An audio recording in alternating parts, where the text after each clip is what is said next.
Hey guys, tonight we're slipping through time, landing in an ancient Sumerian city, Uruk to be exact, where the air smells of dust, barley, and ambition.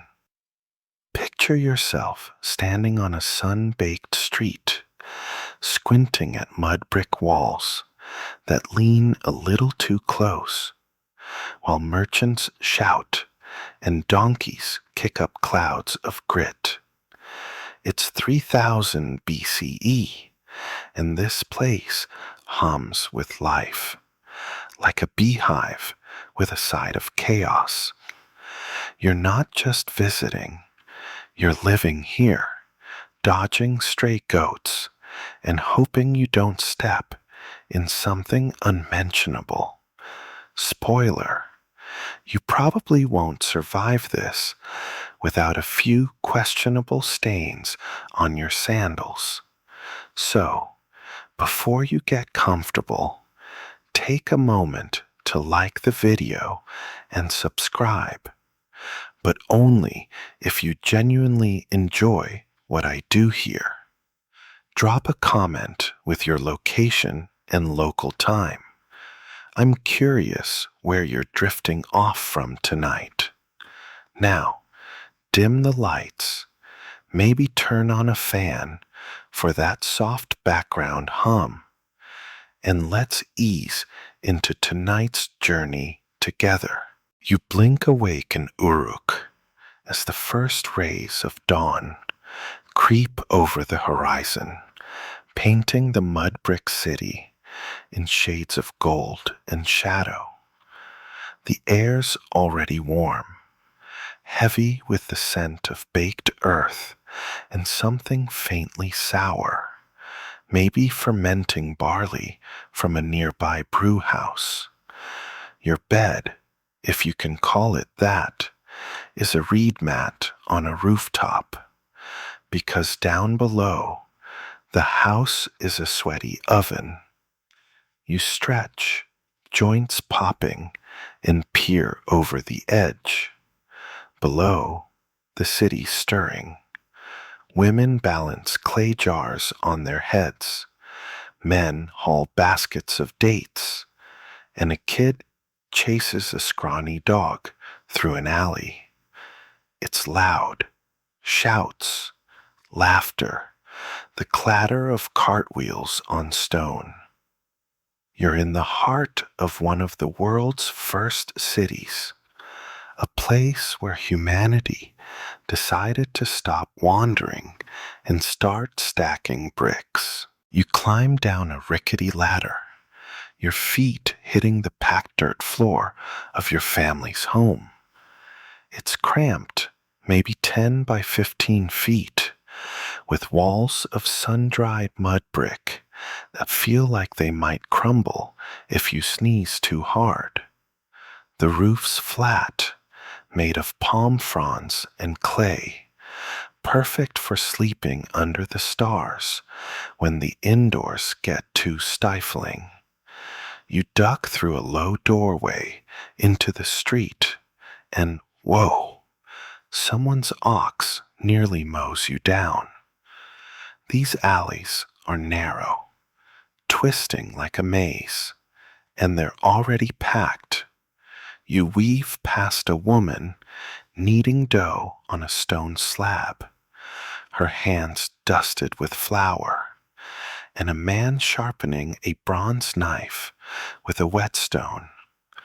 Everyone's got a job, and nobody's wasting daylight. Uruk's markets are your first stop, and they're a sensory overload. Stalls line the main thoroughfare, shaded by tattered reed mats.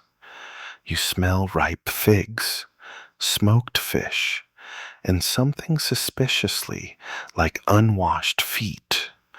Merchants hawk their wares: clay pots, wool tunics, beads of lapis lazuli that glint like tiny blue stars. One guy's trying to sell a live goose, which is honking like it knows its fate. You pause at a stall where a woman's arranging bundles of barley, the backbone of Sumerian life. Fact check. Barley was so crucial here, it doubled as currency. Your daily wage might be a basket of grain. Quirky tidbit. Some Sumerians used crocodile dung as a skincare remedy because apparently glowing skin was worth the stench. You smirk, wondering if that goose guy's got any crocodile dung on the side. You try bartering for a clay cup, offering a handful of dates from your pouch. The merchant squints, unimpressed, and you realize you're terrible at this. Haggling's an art form here, and you're not Picasso. Historians still argue whether Uruk's economy leaned more on barter or early standardized weights. Either way, you're broke. You move on, dodging a kid tossing a leather ball, and notice the crowd parting for a priest in a white linen robe, his shaved head gleaming. He's headed for the Ziggurat, that massive stepped pyramid looming over the city like a man-made mountain. You feel its pull too, but for now, you're caught in the market's current, carried along by the pulse of Uruk's dawn. The sun's climbing, and your tunic's sticking to your back. You're hungry, but breakfast is a problem for later. Right now, you're just trying to keep up with the city's rhythm, fast, relentless, alive. You pass a potter spinning clay on a wheel, his hands slick and steady, and you can't help but marvel. This is where civilization kicked off, where people first scribbled laws, built cities, and decided geese were worth arguing over. You're not just in Uruk, you're in the cradle of history, and it's gloriously, messily human. You're still catching your breath from the market's chaos, the honking goose, and that shady crocodile dung skincare pitch lingering in your mind. Now, you're weaving through Uruk's residential alleys, where mud brick homes huddle so close you can hear your neighbor's snores. These streets are tighter than a bad sandal fit, and you're dodging more than just ox carts. Think stray kids, spilled grain, and the occasional runaway chicken. Life here's a balancing act, and you're about to learn how Sumerians made these cramped quarters work. You duck into a typical home, its doorway so low you nearly crack your skull. Inside, it's dim, lit by slivers of sunlight sneaking through a high window. The air's thick with the smell of smoke and herbs, probably from last night's dinner, still clinging to the walls. The house is small, maybe 150 square feet for a family of 6 or 7. Walls are mud brick, smoothed with plaster, and the floors packed earth, swept clean but gritty under your feet. A corner holds a clay oven, its embers glowing faintly, and shelves are stacked with jars of barley, lentils, and dried fish.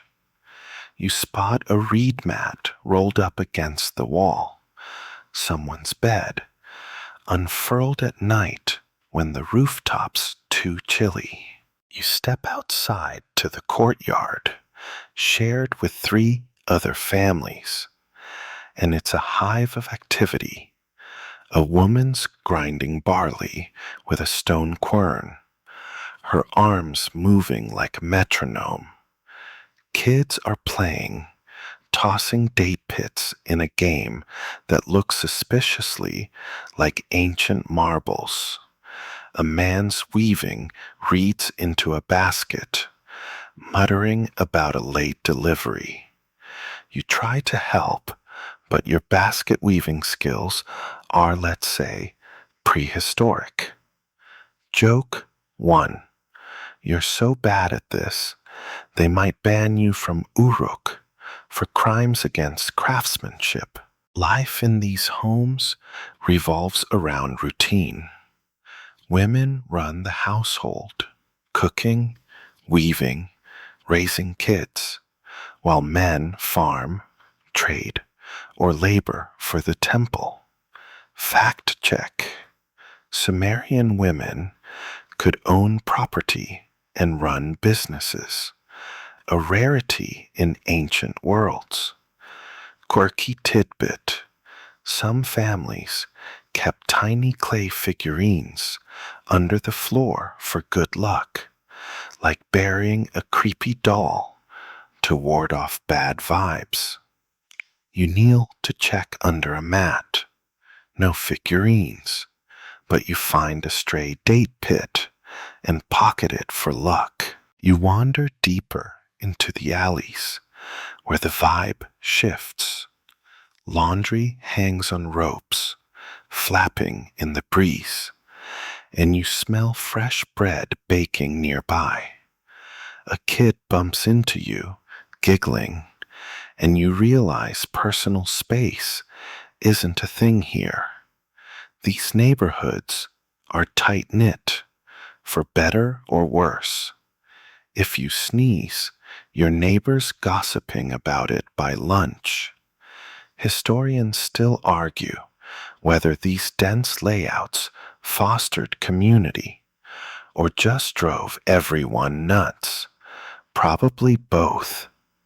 You pass an old woman muttering prayers to a small clay shrine, her hands trembling as she lights a wick in a dish of oil. Religion's woven into every corner of life, here, from breakfast to bedtime. You're thirsty now, so you head for a communal well, a stone-lined pit where women chat while hauling up leather buckets. You try your hand at the rope, but the bucket's heavier than it looks, and you nearly topple in. Joke 2. If you fall, they'll fish you out, but you'll be the talk of Uruk's gossip mill for weeks. The water's murky, but you sip anyway. Hydration's worth the risk. You notice clay pipes running along some walls, channeling water from the Euphrates. Sumerians were engineering wizards, building irrigation systems that turned desert into farmland. Back in the alleys, you hear a lute's twang and follow it to a courtyard where a man's strumming for a small crowd. Music's a big deal. Flutes, lyres, and drums keep spirits high. You clap along, but your rhythm's off, and a kid shoots you a side-eye. Joke 3. Your clapping's so bad, they might sacrifice you to the music gods. The crowd disperses as the sun climbs, and you're swept back into the alley's flow. These homes may be small, but they're the heartbeat of Uruk, where families carve out lives amid the dust and din. You're sweating now, your tunic plastered to your back. The alleys feel like a labyrinth, but there's a strange comfort in their chaos. You're starting to get the rhythm of this place. Work hard, pray often, and dodge the chickens. As you turn a corner, the Ziggurat's shadow falls over you, a reminder of the divine looming large. For now, though, you're grounded in the grit of daily life, where every mud brick wall tells a story of survival. You're still buzzing from the cramped alleys, that stray date pit in your pocket like a lucky charm. Now, the ziggurat looms ahead, its massive steps rising like a staircase to the gods. You're drawn to it, your feet crunching on the dusty path as Uruk's noise fades behind you. This is the city's sacred heart, and you're about to climb in to the divine deep end. The ziggurat's base is wide, maybe 200 feet across, built from millions of mud bricks baked hard by the Mesopotamian sun. You start climbing the steep, uneven steps, your calves burning. The structure's 3 tiers stack like a wedding cake for giants, each level plastered with white gypsum that glints in the midday glare. You pause halfway, catching your breath, and look out. Uruk sprawls below, mud brick homes, green fields, the Euphrates glinting like a silver ribbon. You feel small, but also part of something huge. Joke 1. If you trip, you'll roll down and become Uruk's newest legend, for all the wrong reasons. At the top you reach a platform where a small temple sits, its walls painted red and blue with zigzag patterns. Priests in linen robes move silently, tending altars draped with wool. The air smells of incense, myrrh, you think, and burnt offerings. You peek inside the temple, where a statue of Inanna, goddess of love and war, stares back with lapis lazuli eyes. Fact check. Ziggurats were religious and administrative hubs, where priests managed everything from sacrifices to grain storage. Quirky tidbit. Some Sumerians believed ziggurats were literal ladders to the heavens, like cosmic Airbnb check-ins for gods. You shiver, half expecting Inanna to wink. You're ushered to an altar where a priest hands you a clay bowl of barley to offer. You sprinkle it awkwardly, hoping you're doing it right. The priest doesn't flinch, but you swear he's judging your technique. Historians still argue whether ziggurats were purely sacred or also served as observatories. Those starry Mesopotamian nights were perfect for stargazing. You glance at the sky, but it's just relentless blue for now. The priest mutters a prayer, his voice low and rhythmic, and you feel the weight of centuries in his words. This isn't just a building, it's Uruk's soul, tying the city to the divine. You wander the platform, noticing clay tablets stacked in a corner, records of offerings, maybe, or temple taxes. Scribes must have been up here, scratching cuneiform while sweating through their robes. You try to imagine their lives, but a gust of wind snaps you back, tugging at your tunic. Joke 2. If your hair gets any messier, the gods might mistake you for a dust demon. You smooth it down, feeling exposed under the open sky. priests ignore you, busy with their rituals, and you realize you're an outsider here, tolerated but not invited. Stepping to the edge, you see workers below, hauling bricks for repairs. Ziggurats were high maintenance, constantly patched against rain and erosion. You spot a kid waving from the fields, and you wave back, feeling a flicker of connection. The climb down is trickier, your sandals slipping on worn steps. You take it slow, not keen on becoming a human avalanche. At the base, you pass a guard with a bronze spear, his eyes scanning the crowd. Security's tight. Ziggurats were prime targets for thieves eyeing temple treasures. You linger, reluctant to leave. The Ziggurat's shadow stretches long now, cooling the ground.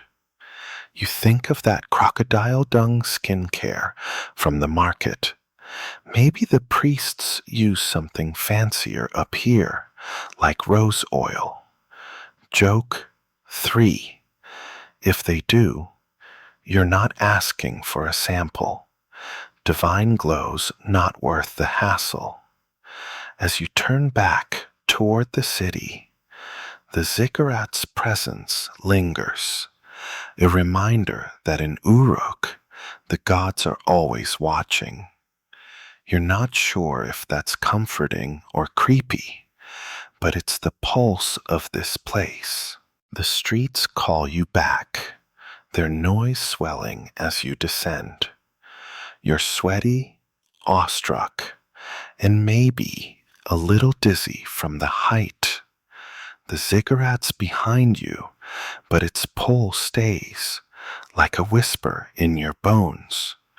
For now, you're headed somewhere less lofty, where clay tablets and human hands shape Uruk's story. You're still tingling from the Ziggurat's dizzying heights. That date pit in your pocket, now joined by a speck of sacred barley dust. Uruk's streets pull you back, but this time you're veering toward a quieter corner, a scribal school tucked behind a mud brick wall. Here, you'll try your hand at cuneiform, the wedge-shaped script that keeps this city's chaos in check. Spoiler, your handwriting's about to get a Mesopotamian makeover. You slip through a low gate into a courtyard where a dozen boys, some barely teens, sit cross-legged on reed mats, clutching clay tablets. The air smells of damp clay and sweat, and a stern scribe paces, his reed stylus tucked behind his ear like a grumpy librarian's pencil. You're handed a tablet, soft and slick, about the size of a phone, but heavier. Your job? Scratch out a list of grain deliveries. You grip the stylus, a thin reed cut to a wedge, and press it into the clay. It's harder than it looks. Your lines wobble like a toddler's doodle. Joke 1. Your cuneiform's so bad, they might demote you to donkey herder. The scribe looms over you, unimpressed, and points to a correct wedge pattern. Sharp, clean, like tiny arrows.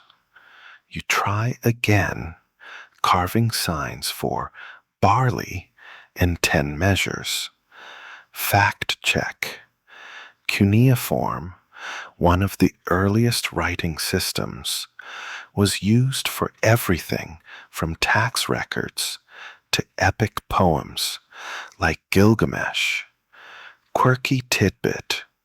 Scribes sometimes doodled tiny fish or birds in tablet margins. Proof even ancient bureaucrats had a creative side. You sneak a peek at a kid's tablet. Yep, there's a wonky fish sketch. You're tempted to draw a smiley face, but think better of it.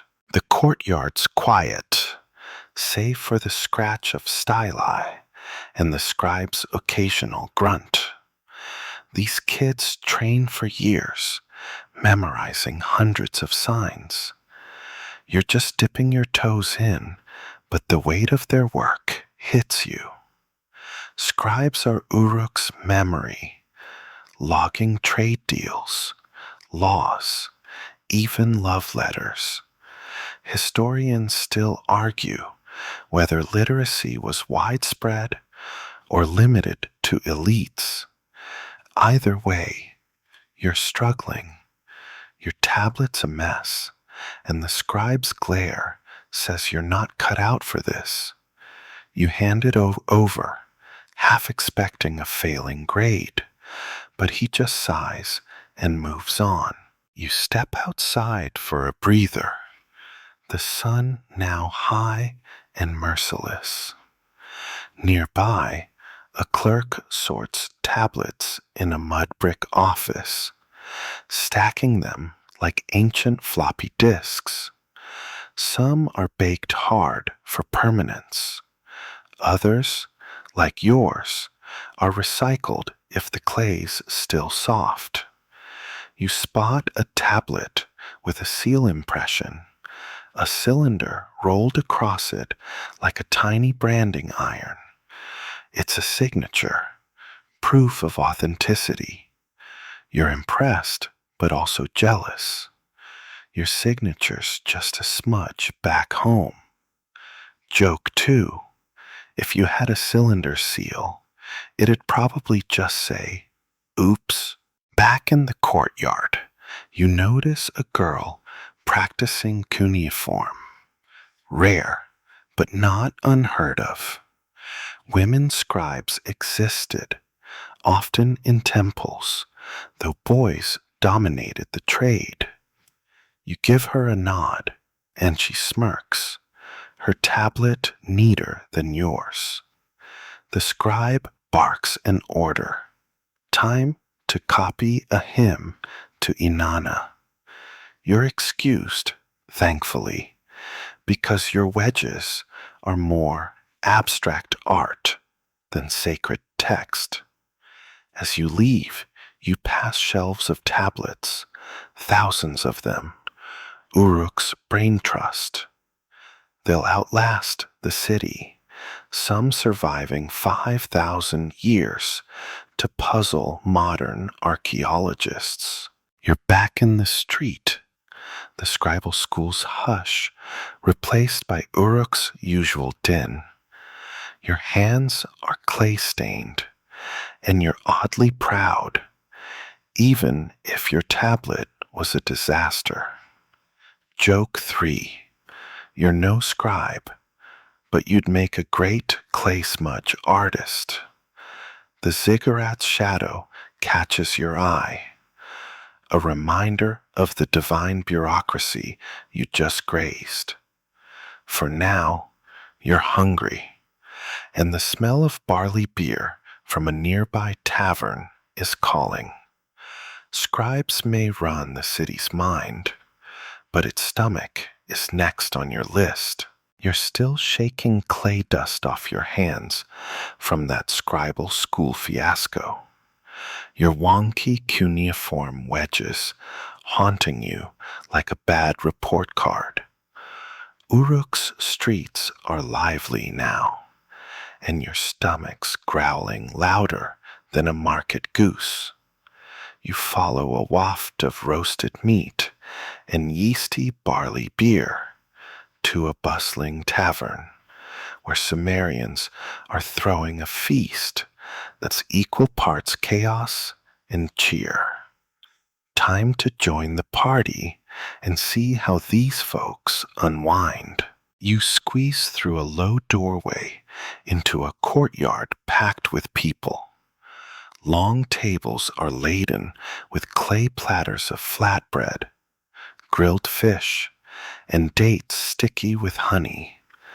The air's thick with smoke from a roasting goat, its fat sizzling over a fire pit. You grab a reed mat and sit cross-legged, wedged between a chatty merchant and a farmer with barley crumbs in his beard. Someone hands you a clay cup brimming with beer, cloudy and tart. You sip, and yep, it's strong enough to make you see Ziggurats. Joke 1. One more cup, and you'll be singing hymns to Inanna's goats. The feast is a community affair, maybe celebrating a harvest or a temple rite. Fact check. Barley beer was a Sumerian staple, drunk by everyone, kids included, since clean water was dicey. Quirky tidbit. They sipped it through reed straws to filter out gritty dregs, like ancient boba tea fans. You try a straw, poking it into your cup, and it works, though you nearly choke when the merchant slaps your back mid-sip. The crowd's loud, laughter, arguments, a lute player strumming off key. You spot a kid sneaking an extra date and grin. Some things never change. You tear into a piece of flatbread, soft and warm, and scoop up a lentil stew spiced with something sharp. Cumin, maybe. The food's hearty, designed to fuel long days in fields or temples. A woman across the table offers you a fig, and you trade her a handful of your scribal school barley. Don't ask how it got in your pocket. Historians still argue whether feasts like this were daily or reserved for special occasions. Probably a mix, depending on your status. You're no elite, but tonight you're eating like one. The merchant's now ranting about a bad trade deal, waving his beer cup for emphasis. You nod politely, but your eyes wander to a group dancing near the fire, their shadows leaping on the mud brick walls. The moves are simple, sways, claps, spins, but the energy's infectious. You're tempted to join, but your dancing's as bad as your cuneiform. Joke 2. If you dance, they'll think you're summoning a sandstorm. Instead, you clap along, earning a smile from the farmer, who's now tipsy and reciting a poem about sheep. The beer's loosening tongues, and stories flow. Tales of floods, gods, and that one time a donkey ate a priest's sandal. You lean in, soaking it up. These feasts aren't just about food. They're glue for Uruk's social fabric, where deals are struck and gossip spreads faster than a Euphrates flood. You notice clay tokens on the table, small, shaped like cones or spheres, used to tally debts or drinks. You pocket one, hoping it's not worth a month's wages. As the fire dies down, the crowd thins. You're full, a little buzzed, and sticky with date juice. The lute player's passed out, and the merchant still talking, now to nobody. Joke 3. You'd stay, but you don't speak endless trade complaint fluently. You slip out, the night air cool against your skin. The tavern's warmth lingers, but the Ziggurat's silhouette looms, reminding you the gods never clock out. For now, you're content, belly full and head spinning with Sumerian vibes, ready to see what Uruk's divine demands are next.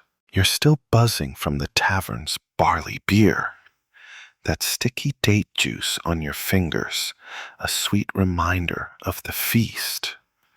Uruk's streets are quieter now, the moon casting long shadows as you head toward the temple district. The ziggurat silhouette looms, but you're not climbing it tonight.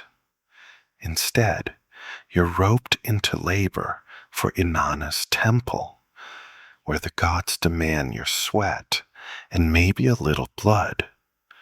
This is Sumerian devotion, and you're about to get holy hands-on. You arrive at a sprawling temple complex, its walls painted with lions and stars. Priests in white robes hustle about, their shaved heads gleaming under torchlight. You're handed a reed basket and pointed toward a pile of mud bricks. Your job's hauling them for a new altar. The bricks are heavy, gritty, and smell like baked earth.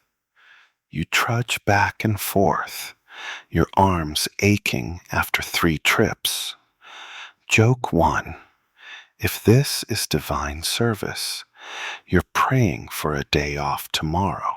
The temple's alive with activity. Some workers mix clay with straw. Others carve wooden statues, their chisels clinking rhythmically. A priestess chants, her voice haunting, as she pours oil into a flickering lamp. Fact check. Temples were economic powerhouses, owning land and employing thousands for rituals and construction. Quirky tidbit: some Sumerians offered clay figurines of themselves praying, like leaving a selfie with the gods to cover your shift. You spot one, a lumpy figure with big eyes, and wonder if it's better at brick hauling than you. You pause to catch your breath, leaning against a wall. A priest barks at you to keep moving, and you mutter about needing that crocodile dung skincare for your sunburn. The work's grueling, but there's a strange pride in it. Every brick you carry strengthens Uruk's bond with the divine. Historians still argue whether temple labor was voluntary or coerced, probably both, depending on your status. You're no slave, but skipping out doesn't feel like an option either. You're reassigned to grinding barley for offerings. Your hand sore as you push a stone quern. The rhythm's hypnotic, and you lose yourself in it, the temple's hum wrapping around you. Nearby, a young acolyte scatters sesame seeds on an altar, her movements precise. You try to mimic her focus, but end up spilling barley. Joke 2. If Inanna's watching, she's probably rewriting your divine performance review. The air's thick with incense, making your head swim. You notice clay tablets stacked near a shrine, records of offerings or labor quotas, no doubt scribbled by those scribes you envied earlier. Your own cuneiform disaster feels like a lifetime ago. A priestess offers you a sip of watered beer as a break, and you gulp it gratefully, the tartness cutting through the dust in your throat. The temple's wealth is obvious: gold amulets, woven tapestries, but it's the people, from priests to laborers like you, who keep it running. As midnight nears, you're sent to sweep the courtyard, a broom of bundled reeds in hand. The stars are bright, and you steal glances at them, wondering if the gods are up there, tallying your broom strokes. Joke 3. If they are, you hope they grade on effort, not style. The work slows, and you're finally dismissed, your tunic caked with dust. You stumble out, exhausted but oddly fulfilled. The temple's glow fades behind you, but its weight stays, a reminder that in Uruk, the gods are your boss, and they don't do casual Fridays. You shuffle back toward the city's heart, the night cool against your skin, the tavern's warmth, the scribal school's focus, even the Ziggurats' awe. They all feel distant now. Your muscles ache, but the market's calling next, where human hustle, not divine demands, rules the day. For now, you're just glad to be off brick duty, ready for whatever Uruk throws at you next. You're still dusting temple grit from your tunic, the ache in your arms a souvenir from hauling Inanna's bricks. Uruk's waking up again, the dawn light glinting off the Euphrates as you head toward the market. This isn't the chaotic stalls you dodged before. This is the trade hub, where merchants haggle, donkeys bray, and deals shape the city's pulse. You're about to dive into the Sumerian art of barter, and let's just say your negotiation skills need work. You step into a wide plaza, buzzing like a beehive on a sugar high. Stalls spill over with goods: wool bales, copper ingots, cedar logs from far off Lebanon. The air's a mix of sweat, spices, and animal musk. Donkeys, loaded with reed baskets, shuffle through the crowd, their brays drowning out a merchant sales pitch. You dodge a pile of questionable dung, probably not crocodile, but you're not checking. Joke 1. One wrong step, and you'll need more than a new sandal to save your dignity. You pause at a stall where a wiry trader's selling obsidian blades, their edges sharp enough to shave a goat. You've got that clay token from the tavern in your pocket, but it's not cutting it here. You offer a handful of barley instead, and the trader laughs, pointing to a pile of lapis beads he wants. Fact check. Uruk's trade networks stretched to modern-day Iran and Turkey, bringing in luxuries like lapis and tin. Quirky tidbit: some merchants sealed deals with clay contracts baked with fingerprint marks, ancient two-factor authentication. You wish you had one now, because this guy's not budging. You move on, weaving through the crowd. A woman's trading sesame oil, her jars gleaming like liquid gold. You try haggling for a small one, but your charms as effective as your cuneiform. She takes pity and tosses you a tiny vial. Call it Sumerian customer service. Historians still argue whether Uruk's markets used proto-money or pure barter. Either way, you're broke. You sniff the oil. It's nutty, rich, and you're tempted to drink it on the spot. The plaza's noise is relentless. Shouts clinking bronze. A donkey having a full-on meltdown. You spot a scribe jotting on a tablet, probably tracking a grain shipment. Your scribal school flop flashes back, and you wince. A trader nearby unloads fish from a riverboat, their scales flashing silver. You're hungry again. Tavern leftovers feel like ages ago, but food's not free. Joke 2. If you keep failing at trades, you'll be eating date pits for dinner.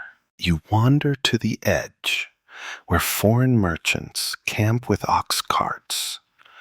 One's got turquoise from somewhere far east, another's hawking shells from the Persian Gulf.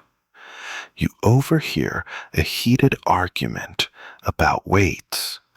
Someone's accusing a trader of shorting them.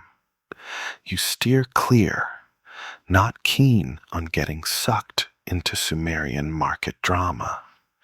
The energy here's electric, though. Uruk's wealth flows through these deals, feeding the ziggurat, the temples, the whole city. You feel it, even if your pockets don't. As you turn back, a kid offers you a pomegranate for a song. You hum a terrible tune, and he giggles, handing it over. Joke 3. You're singing so bad, he probably paid you to stop. You crack the fruit open, its juice staining your fingers, and savor the tart burst. The market's chaos swirls around you, but for a moment, you're just a guy with a pomegranate, soaking in Uruk's heartbeat.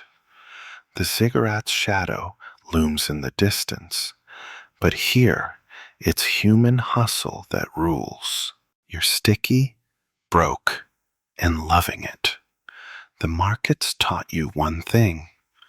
In Uruk, everything's a trade. Goods, words, even smiles. As you lick pomegranate juice off your thumb, you spot a city wall in the distance. Its bulk a reminder that all this wealth needs protecting. Time to see what guards Uruk's edges, where the noise of trade gives way to the tension of defense. You're still licking pomegranate juice off your fingers, the market's clamor fading as you trudge toward Uruk's outer edges. The city's massive walls rise ahead, their mud brick bulk dwarfing everything else. You're joining the guards patrolling these defenses, where the threat of invasion hangs like dust in the air.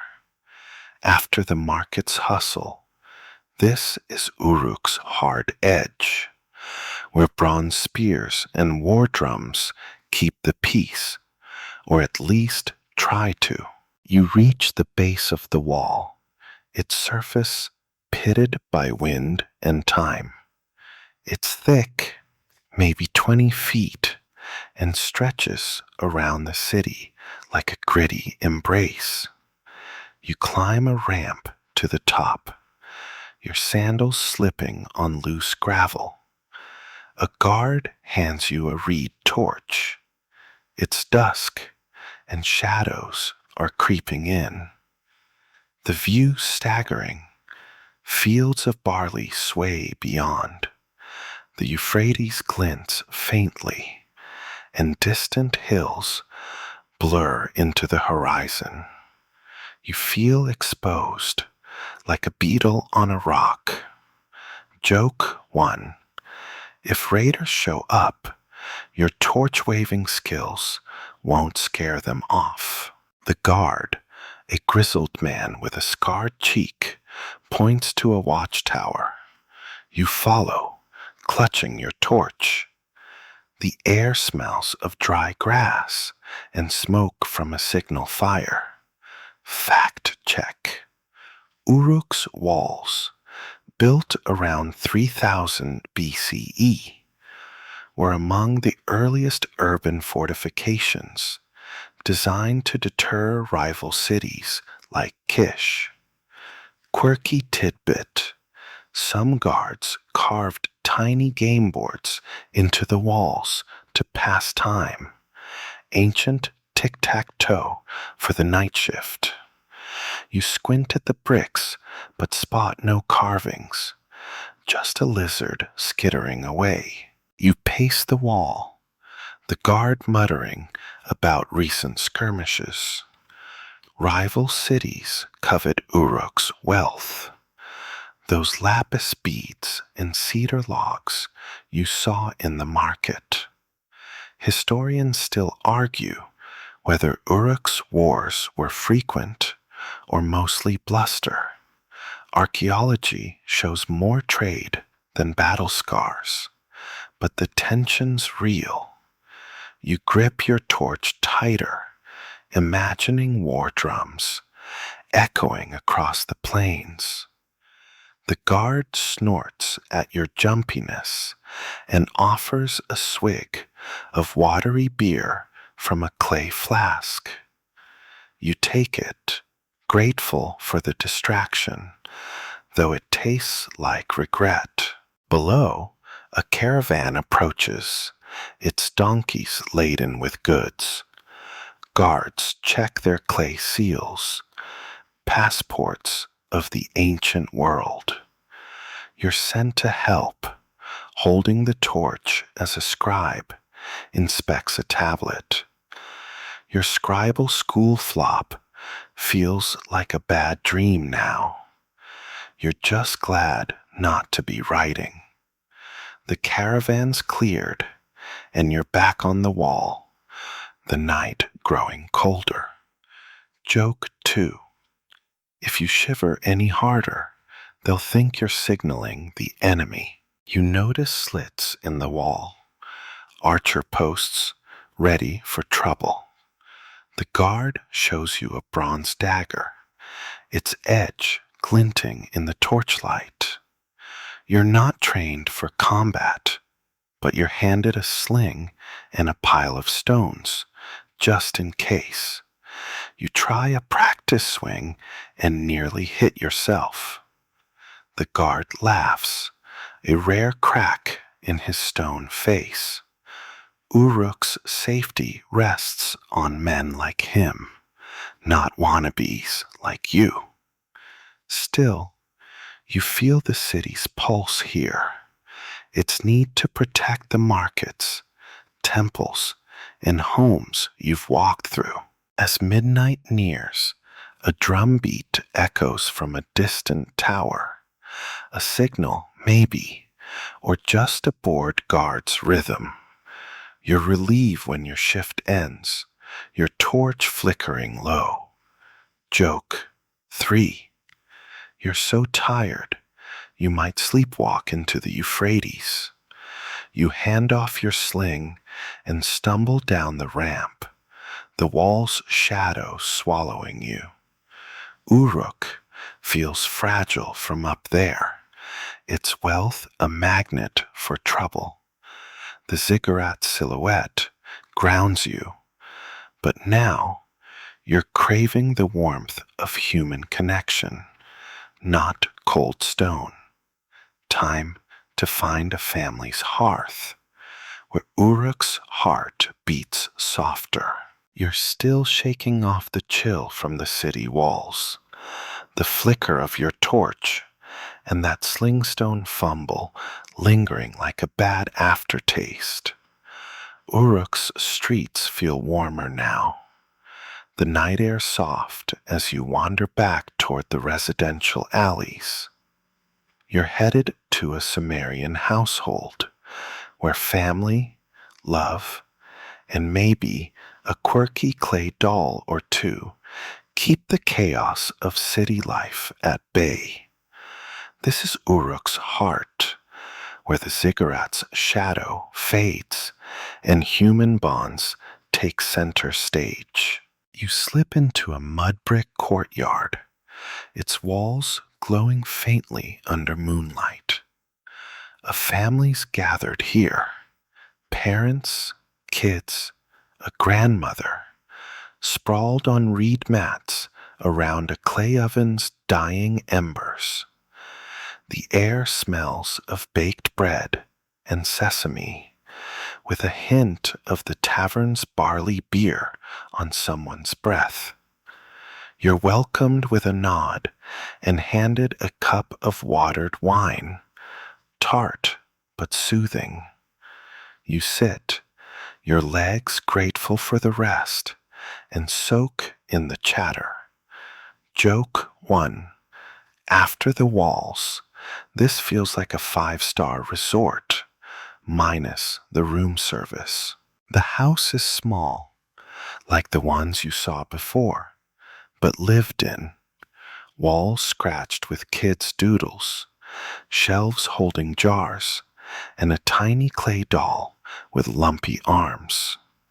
Fact check. Sumerian families were tight-knit, often multi-generational, sharing homes and workloads to survive. Quirky tidbit: some households buried clay dolls under floors as protective charms, like a spiritual security system. You glance at the doll, half expecting it to wink like Inanna's statue. The grandmother catches you staring and chuckles, muttering about warding off bad spirits. The kids are playing, tossing date pits in a game you recognize from the alleys. You try joining, but your aim's as bad as your cuneiform. The youngest, a girl with braided hair, giggles and hands you a pit for luck. Your pockets turning into a shrine of random keepsakes. The parents share stories. A flood that nearly drowned their fields. A market deal gone sour. You lean in, feeling the weight of their lives. Historians still argue whether Sumerian marriages were mostly arranged or allowed for love. Probably both, depending on status. You notice the parents' quiet glances, a tenderness that needs no clay tablet to prove. The grandmother starts weaving a reed mat, her fingers nimble despite her age. You offer to help, but your knots unravel faster than a bad trade deal. Joke 2. If weaving were a sport, you'd be benched for life. She pats your hand, patient, and you're struck by the family's rhythm. Work, play, prayer, all woven together.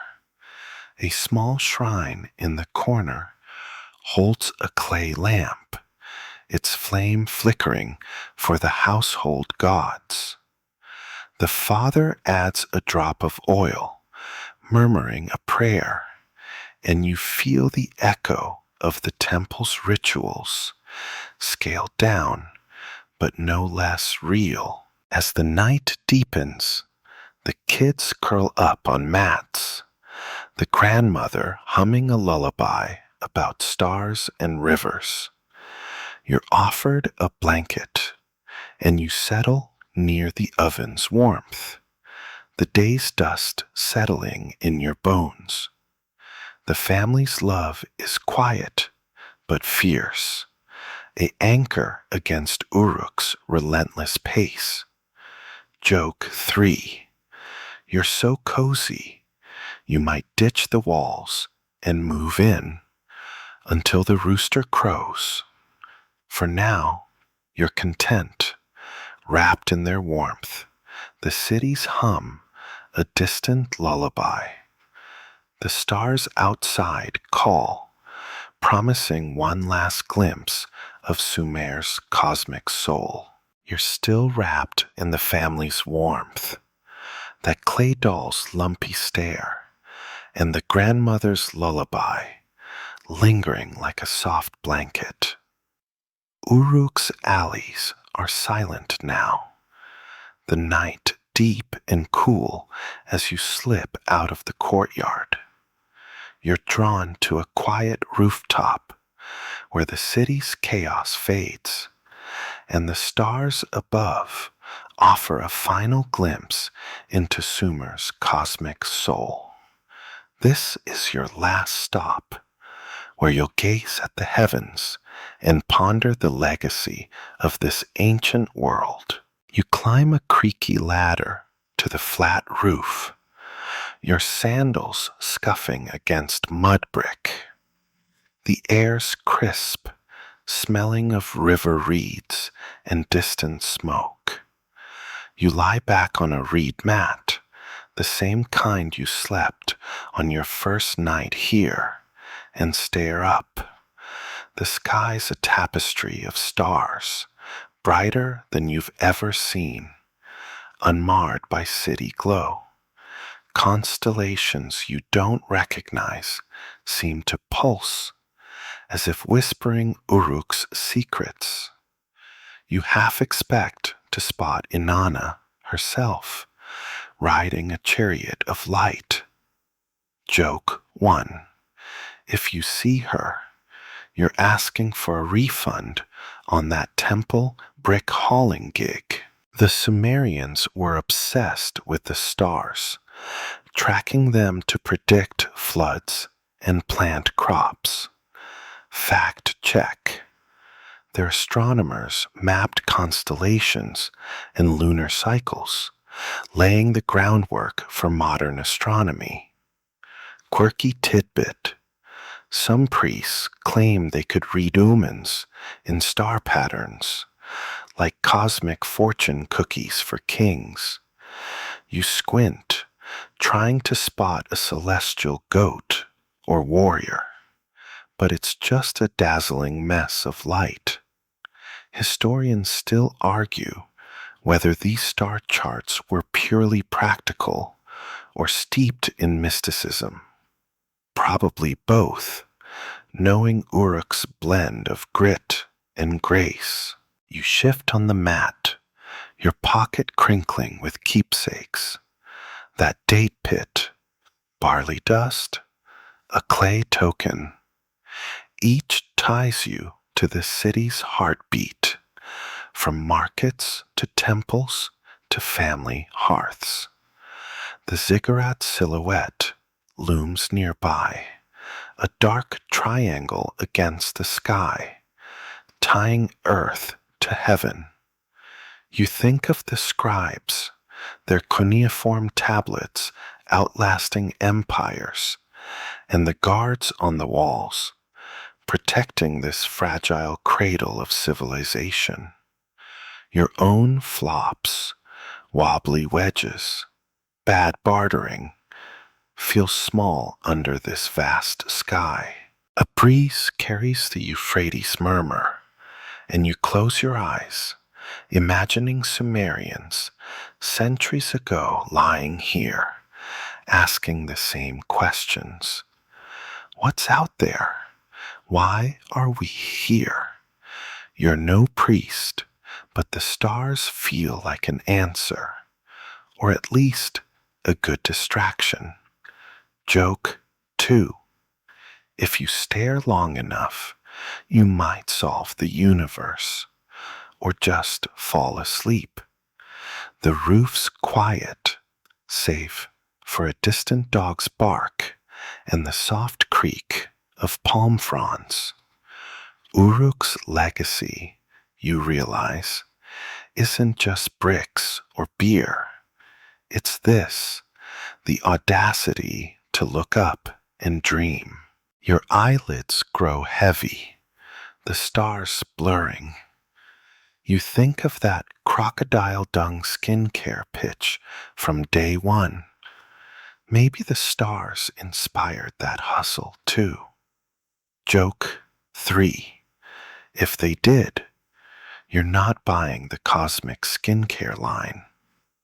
The night wraps you like a cloak, Uruk's pulse slowing to match your breath. You're not ready to leave, but the stars seem to say, this city's story lives on, in clay, in memory, in you.